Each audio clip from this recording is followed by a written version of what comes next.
Welcome back to The London Perspective. Everyone, I'm Stefan.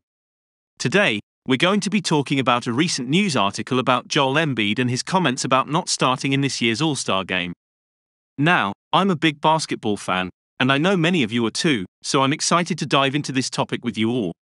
So, in the article, Embiid says that he's not surprised that he won't be starting in the All-Star game, and that he's not well liked.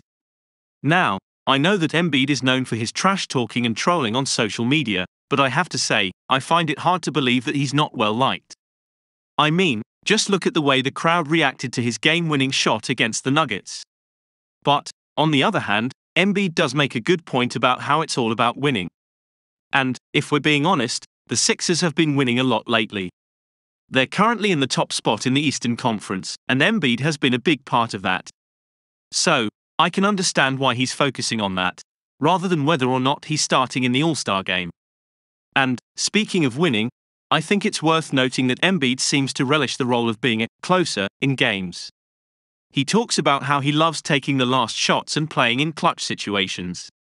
And, as we saw in the game against the Nuggets, he can definitely deliver when it matters most. Overall, I think Embiid's comments are just another example of him being Joel Embiid. He's always been someone who speaks his mind and doesn't shy away from controversy. And, even if you don't agree with everything he says, you have to admit, he's a pretty entertaining guy to watch on and off the court. Alright, that's all for today's episode of The London Perspective. Thanks for listening.